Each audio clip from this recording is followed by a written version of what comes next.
Bonjour à tous et bienvenue dans une nouvelle vidéo. Je suis Marie du blog Formation Assistant Blogueur et aujourd'hui j'avais envie d'inaugurer avec vous un nouveau format de vidéo en mode actu. Alors vous le savez, Internet bouge sans cesse et ça fait vraiment partie des missions de l'assistante virtuelle de se tenir informé de ce qui se passe sur la toile, et je me suis dit que ce serait sympa de proposer un format un peu actu news où tous les mois je vous proposerai un petit peu de faire le point sur ce qui s'est passé sur le web et voilà, vous partager un petit peu tout ce que le résultat finalement de ma veille. Alors, on commence tout de suite par un sujet hyper important. Si vous travaillez avec des clients qui font de la pub Facebook, vous avez dû en entendre parler. Apple a mis à jour la version d'iOS 14. Alors, cette mise à jour, elle fait beaucoup parler d'elle parce que, en fait, Apple a introduit un système de tracking qui permet à l'utilisateur d'accepter de partager ou non ses données avec les applications qu'elles utilisent. Alors concrètement, ça veut dire quoi? Ça veut dire que vous savez que quand vous visitez des sites web, il y a ce qu'on appelle les cookies. Les cookies, c'est vraiment ce qui vous permet finalement d'enregistrer toute l'activité que vous pouvez avoir sur le web. C'est la raison pour laquelle, par exemple, si vous visitez un site, je ne sais pas, sur le piano, et bien par la suite, vous allez avoir des publicités ciblées qui vont vous proposer, par exemple, d'acheter des pianos. Les cookies, ils servent à ça. Donc du coup, le fait de proposer aux utilisateurs d'accepter ou non de partager ces données-là, eh bien ça change grandement la donne pour les publicitaires, puisque du coup la data qui va être récoltée sera beaucoup moins importante. Alors évidemment, tout le monde n'est pas concerné, puisque déjà de une, tous les utilisateurs ne sont pas sur Apple, et ensuite il y a aussi la notion du consentement de chacun. Néanmoins, cette mise à jour, elle a forcément fait beaucoup parler d'elle, puisque ça a provoqué forcément quelques petites modifications, notamment au niveau des publicités, où il y a eu pas mal de démarches à faire sur Facebook pour pouvoir continuer à faire de la pub. On peut dire qu'Apple est un peu précurseur en la matière, et surtout, c'est un petit peu finalement ce qui nous attend par la suite. On entend de plus en plus parler de la fin des cookies et du fait d'arrêter finalement d'enregistrer et de traquer les données des utilisateurs. Tout dépend dans quel team vous êtes. Moi personnellement, j'ai pas forcément de problème avec ça. Je considère que la publicité, ça fait partie de notre quotidien. Alors c'est clair que c'est un petit peu gavant, mais elle a toujours été là, que ce soit dans les journaux et dans la presse, que ce soit à la télévision, que ce soit à la radio. On est tous, tout le temps, submergés par de la publicité.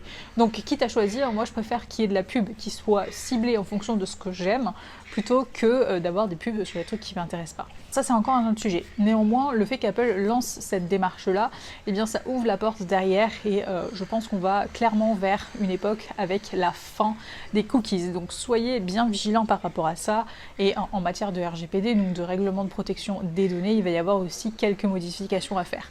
Vous le savez peut-être, en matière de RGPD, vous avez l'obligation, quand vous allez sur un site internet, de demander le consentement de l'internaute pour recueillir encore une fois ces données. Et le RGPD, c'est pas juste ça. Ça veut aussi dire que vous devez avoir un traitement de ces données derrière. Ça veut dire que logiquement, si l'internaute donc refuse, vous savez, sur le bandeau d'accueil, et que vous cliquez refuser, le site internet ne doit pas enregistrer ces données-là. Et aujourd'hui, c'est pas forcément le cas sur la plupart des sites, et je pense qu'il y a beaucoup de personnes qui sont pas dans les règles vis-à-vis de ça. Donc ça, c'est un premier point. Et autre point, vous êtes censé donc avoir une véritable gestion, encore une fois, de ces données-là. Ça veut dire que vous devez les stocker pendant une durée limitée. Toutes ces règles-là doivent être énoncées, notamment dans la politique de confidentialité, et vous devez les traiter. Donc logiquement, vous devez avoir un fichier de suivi et que vous pouvez utiliser, trier et consulter, et dont vous pouvez retirer les données des utilisateurs qui ne souhaitent plus à un moment donné que vous conserviez leurs données. Voilà pour la partie cookie RGPD. Alors c'est un côté un peu chiant, même moi je trouve que c'est assez rébarbatif, néanmoins ça fait vraiment partie des choses qui sont importantes à suivre, et sur lesquelles il faut avoir un œil, parce que ça va évoluer forcément. Ça a déjà pas mal évolué en 3 ans, et là je pense que ça va être de plus en plus durci. Voilà pour cette partie-là. Alors, on va rester un petit peu dans le domaine de la pub Facebook, et pour la deuxième partie de cette vidéo, puisqu'on va parler de Facebook et d'Instagram. Alors, il y a des nouveaux formats de publicité qui sont en train d'être testés sur Facebook. Du coup, Facebook peut-être réagit. Le premier, c'est les publicités et l'apparition des publicités dans les Reels. Alors, vous savez peut-être, les Reels, ça a fait partie des choses qui ont un peu mouvementé l'année dernière, notamment au moment du confinement, puisque, vous le savez, TikTok a véritablement bouleversé un petit peu le monde des réseaux sociaux. sociaux. Il y a beaucoup de personnes qui se sont dirigées vers TikTok et qui ont un peu délaissé Instagram. Donc suite à ça, Instagram a forcément réagi, a sorti les Reels ou les réels, vous dites comme vous voulez. Et aujourd'hui, on a de la chance, pour le moment, il n'existe aucune publicité sur ce format-là. Donc quand vous vous baladez sur Insta et que vous êtes sur les Reels, eh bien vous n'avez pas de publicité. Bon, bah ça va changer. Donc ça va être modifié. Alors ça va être au courant de l'année. Pour l'instant, il y a seulement quelques pays qui sont concernés pour la partie test, mais 90% des marchés vont être concernés d'ici la fin de l'année. Donc il faut vous y attendre, à un moment donné, la publicité va arriver dans les Reels. Alors je précise, petit aparté dans cette vidéo, parce que vous devez voir plein de monde passer, que je suis actuellement en confinement à l'hôtel. Si vous ne l'avez pas vu, je vous renvoie à ma vidéo vlog, j'ai déménagé, j'ai quitté la France, et donc voilà, je profite du cadre, mais c'est normal qu'il y a des gens qui passent en bas. Voilà pour la partie Facebook, et dernière petite actu donc sur Instagram cette fois-ci. Alors j'ai oublié de le préciser, mais Facebook et Instagram c'est la même compagnie, puisque Facebook a racheté Instagram il y a quelques années. Donc je dis Facebook, Instagram, mais les deux sont finalement un peu liés. Et donc d'ailleurs, pour finir sur Instagram, autre petite apparition, c'est l'apparition des stickers qui vont permettre de monétiser des stories. Alors vous le savez, aujourd'hui les créateurs de contenu, les influenceurs sont souvent payés pour leur publicité, pour mettre en avant et promouvoir du contenu ou des produits, peu importe. Et d'ici quelques temps, Instagram va proposer donc des stickers, vous savez, les petits stickers qu'on peut insérer sur les stories, qui vont permettre de traquer des partenariats publicitaires et encore une fois de rémunérer les créateurs de contenu. Donc décidément, niveau pub, ce mois-ci il y a eu pas mal de mouvements. C'est pour ça que j'avais envie de regrouper un petit peu toutes ces infos, parce que finalement tout ça, ça se recoupe un petit peu. Voilà pour les actus de ce mois-ci.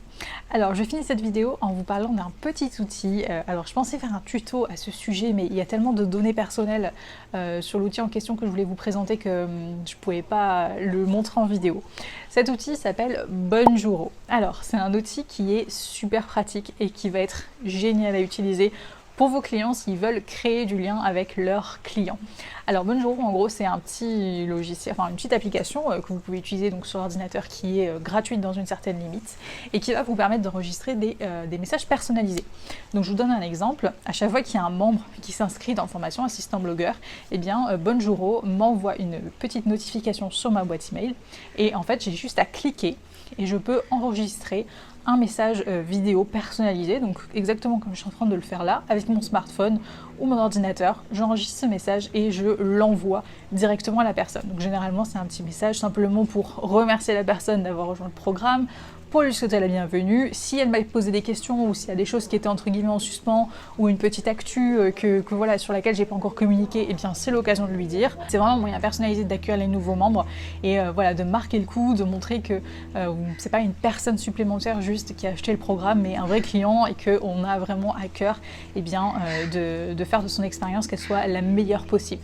L'avantage de Bonjoro, c'est que c'est un outil dont la e-réputation et la délivrabilité des emails sont excellentes. Ça veut dire que c'est finalement un outil qui ne va pas tomber dans les spams, parce que c'est souvent le problème quand on envoie des emails, c'est que sur 100 personnes, il y en a peut-être que 30, 40 qui vont recevoir le message dans leur boîte de réception. Souvent, les messages malheureusement vont dans l'onglet promotion ou spam, et du coup la personne ne lit pas votre message, ce qui en matière d'email marketing est quand même assez problématique, et ça c'est vraiment un des points sur lesquels il faut travailler. Néanmoins, et pour revenir à Bonjoro, Bonjoro a une excellente réputation, donc une bonne délivrabilité des messages. Donc on est quasiment sûr qu'à partir du moment où on envoie un message via Bonjoro, eh bien les personnes derrière vont le recevoir. Donc c'est gratuit, encore une fois, dans une certaine limite, je ne sais plus laquelle. Un petit message personnalisé envoyé directement sur la boîte mail des nouveaux inscrits, et ça fait la différence. C'est le petit truc en plus qui est sympa et qui apporte une petite touche, on va dire, humaine. Voilà, c'est tout pour cette vidéo. J'espère qu'elle vous aura intéressé, que vous aurez appris des choses. N'hésitez pas à me dire ce que vous pensez de ce nouveau format, si ça vous intéresse, si vous voulez qu'on renouvelle l'expérience le mois prochain. Et je vous dis à très vite pour une prochaine vidéo. Ciao!